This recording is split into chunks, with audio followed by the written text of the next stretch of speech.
Hey everybody, SW Gaming here, back for part 6 of my Skywalker Saga level speculation series. This video is very special for numerous reasons, as it not only ends the original trilogy era of this series, but more importantly today is currently May 3rd.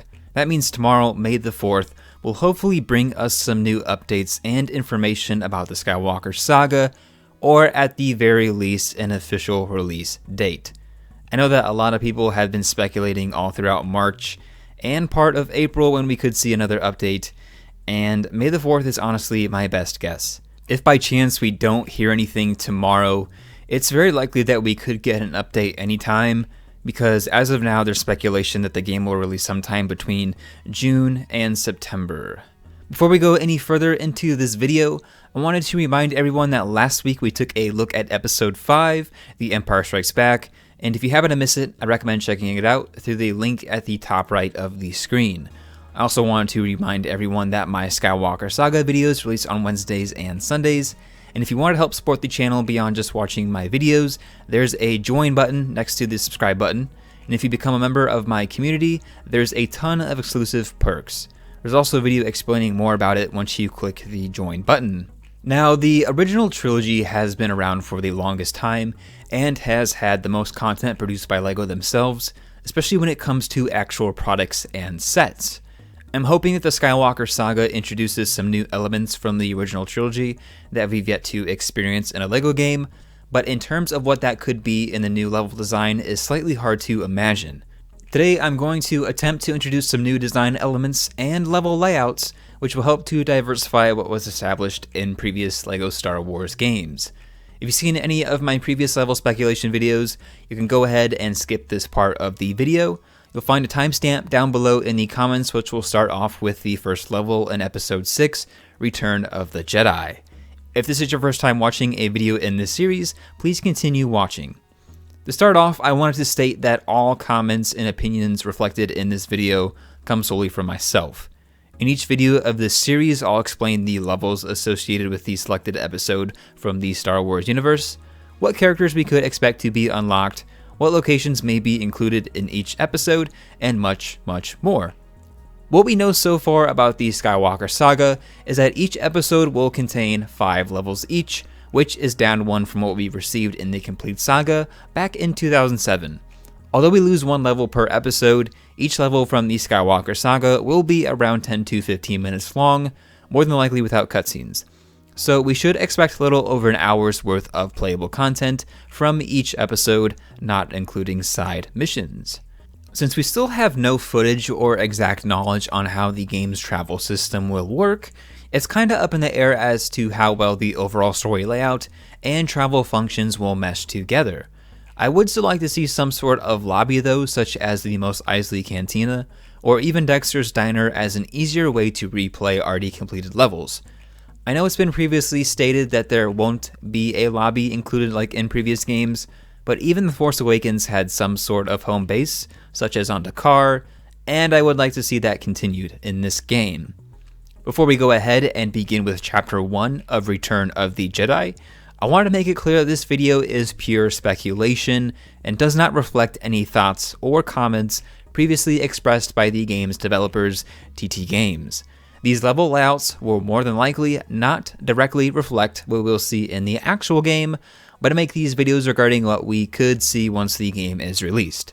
Now, with all that out of the way, let's begin with one of my favorite Star Wars films and take a look at Chapter 1 titled Jabbas Palace. Chapter 1 starts off with C-3PO and R2-D2 as they travel across numerous parts of Tatooine until reaching Jabbas Palace and gaining entrance inside. The first part of this level will act as a free roam scenario as you try to fit in with the crowd. Causing any disturbance will raise the alarm and Gamorrean guards will begin attacking you. Once making our way to Jabba's throne room after sneaking through the area, we switch over to Bosch, who is secretly Leia in disguise, and Chewbacca, who has been taken as her prisoner. Eventually Luke joins the team halfway through, and this part of the level will play out fairly similarly what we got in the complete saga, except there will be various other enemies to encounter, not just Gamorrean guards. Upon reaching the throne room once more, a cutscene begins as Leia attempts to sell Chewbacca and rescue Han, who is still frozen in carbonite. Afterwards, Luke attempts to reason with Jabba, but is instead thrown down into the Rancor Pit. C-3PO falls along with Luke during this part of the mission, as we attempt to defeat the Rancor while defending ourselves against numerous waves of Gamorrean guards. Before we close this chapter of Episode 6, I wanted to discuss something that I've previously heard, which was that the Rancor Battle wouldn't be included in this part of the level, and would instead be unlocked and accessible through free roam. This whole travel and exploration system that TT Games has vaguely discussed really leaves a lot to be interpreted by us fans, which is a good thing to a certain extent, but I don't see a way that this level would feel complete if the Rancor Battle was featured outside the main story. After successfully defeating the Rancor, we are sentenced to death and travel to the Sarlacc Pit, where the secret plan unfolds further. Chapter 2, the Sarlacc Pit, could fall under the same speculation that the Rancor Battle does, where this part of Episode 6 won't have a full level dedicated to it, but instead will be another unlockable part of the story through free roam. Between the Rancor Battle and the Sarlacc Pit, I could see this one becoming a free roam option, but this scene really should have a full level dedicated to it, because it wouldn't make sense if we ended Jabbas Palace and then traveled directly to Endor, skipping this entire transition scene which closes the first arc of Return of the Jedi. Let me know down below though if you are just as confused about this whole level or free roam scenario just as much as I am. This chapter begins after we've traveled to the Sarlacc Pit, just before R2 throws Luke his lightsaber. This level is split into two parts, which involve Leia, R2, and C-3PO fighting enemies inside the sail barge, while Luke, Lando, Han, and Chewbacca fight the other skiff guards and Boba Fett outside, which becomes a full boss battle instead of the 5-second fight that we received in the film. One notable aspect about this level is that we're finally able to access all of Luke's Force abilities, as they were non-existent in Episode 4 and fairly limited in Episode 5. After defeating Boba Fett, we're set inside the sail barge as we strangle Jabba and attempt to escape, defeating other numerous enemies besides Gamorrean and skiff guards. After traveling from skiff to skiff, Luke and Leia connect once more, and after defeating all the remaining enemies, this level closes as we collect R2 and 3PO from the sand, making our way back towards the Falcon. Although this scene isn't necessarily during this level, it'd be interesting to see TT Games incorporate the cutscene where the sandstorm has made it nearly impossible to find the Falcon. This could either be incorporated into a side mission, or possibly another free roam addition to the Tatooine map. It's at this point where we get a closing cutscene, and the story transitions into the Battle of Endor. Before visiting Endor, I'd like to see a side mission where we travel back to Dagobah to finish our Jedi training, as a way to help fill in some gaps in the story. At this point, we'll get a few cutscenes where you find out that Leia is our sister, and we speak to the Force Ghost of Obi-Wan once more. Before fully transitioning into Chapter 3, we get a few more cutscenes on the Death Star 2, as the Emperor greets Darth Vader. After landing on the forest moon of Endor, the first part of this level consists of a short speeder chase with Luke and Leia, hopefully not as long as that one level in the complete saga though, because it was kind of annoying just flying around the map numerous times.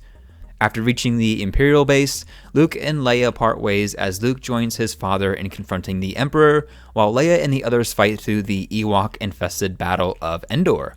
Like I've mentioned previously, the next few levels have already seen an updated version from The Force Awakens back in 2016, so I won't go too much in depth because I felt as if those levels were fairly decent already. The rest of this level is spent hijacking and destroying AT-STs, and defeating numerous waves of enemies. I would like to see the battle include more Rebel troopers though, as it feels more like an actual battle using a similar layout that I talked about for the Battle of Hoth in The Empire Strikes Back. I really want the battles in the Skywalker Saga to feel like two sides are actually fighting, instead of numerous playable characters fighting entire waves of enemies. Once we reach the shield generator bunker, we deactivate the shields as Lando Calrissian and Nien Nunb approach the Death Star 2, along with the remainder of the Rebel Alliance. Chapter 4, titled Death Star Destruction, is sure to be one of my more controversial level layouts, as typically this comes after the battle against the Emperor. The reason why I'm switching these levels around though is because essentially they happen at the same time, so while Vader is defeating the Emperor, the Millennium Falcon is already inside the Death Star's interior as far as I know. I think the best way to close this episode is on Luke and Vader instead of Lando and Nien, so this is why I changed it around. I'll explain it a little more in depth in the next chapter, so we'll get to that. This level is fairly self-explanatory as it's broken down into two parts. The first includes defeating TIE fighters outside the Death Star, and after defeating enough, you fly the Millennium Falcon throughout the exterior and interior of the Death Star while defeating numerous TIE fighters in the process. Once reaching the generator and disabling it, we get a quick cutscene of the reactor blowing apart as the Falcon barely escapes. The scene then slightly backtracks and transitions into Chapter 5, The Emperor. Chapter 5 begins as Luke attempts to turn Vader towards the light side once more before handing him over to the Emperor. During this part, we're shown the space battle that just occurred as Luke and Vader's blades clash, creating that iconic scene with Palpatine smiling.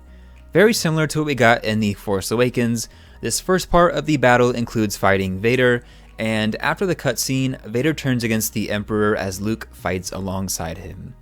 After defeating numerous royal guards, Palpatine joins the battle, and a large boss fight commences, with continuous waves of royal guards entering the throne room. After enough damage has been inflicted, Luke is thrown aside as Darth Vader defeats Palpatine by himself, thus bringing balance back to the Force. That is until episode 9, where you find out that everything has basically been a lie, and that Vader's sacrifice didn't really mean anything, but that's none of our business. Anyway, the rest of the level includes escaping the Death Star, and this is why I decided to put this level last. For the remainder of this level, we travel throughout a burning and half-destroyed Death Star, giving us the ability to finally figure out what might have happened once they left the throne room and escaped the Death Star. I'd also like to see Darth Vader and Luke fighting alongside each other for just a little longer, taking out stormtroopers and anything else that stands in their way. After Darth Vader is unmasked and becomes one with the Force, Luke flees using an Imperial shuttle, and we get a closing shot of the Rebel fleet fleeing from the Death Star's explosion. The final cutscene begins at the Ewok village as everyone celebrates their temporary victory over the Imperial army before the First Order takes reign over the galaxy in the future years. I also think it'd be funny if Palpatine showed up alongside Yoda, Obi-Wan, and Anakin as a Force ghost in the background, slightly mocking them as he does later return on in the sequel trilogy. The chapter ends and we're once again met with a completion screen that displays your personal stats for the game, in addition to all the new characters that have been unlocked. Return of the Jedi is the only episode out of the original trilogy that has had some sort of recent enhancement and change in level design since the complete saga was released back in 2007. In order to increase the length of the Force Awakens game from 2016, players were able to relive the final one-third act of this episode before officially beginning the Episode 7 storyline. I'd expect that the final 3 chapters in this episode will closely follow what we received back in 2016, except that the levels will be longer and more intricate with the option for expansive explorability. Once the Skywalker Saga is released, I'll probably do a couple comparison videos showcasing the differences from The Force Awakens and this game, specifically for Episode 6. The main planet that we received out of this episode is Endor, as we've previously visited Tatooine before.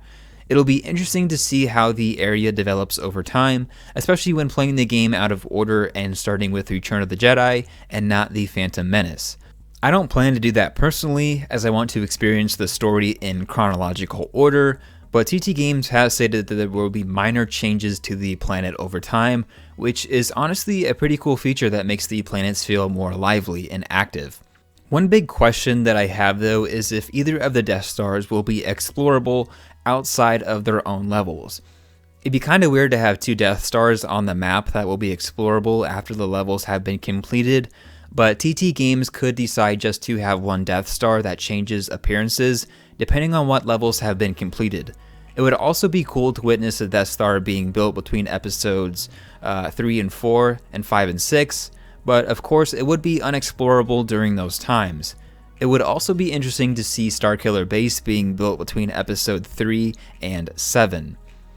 I think that episode 6 has a lot of potential when it comes to really improving the overall level design and layout, even more so than what was established back in 2016.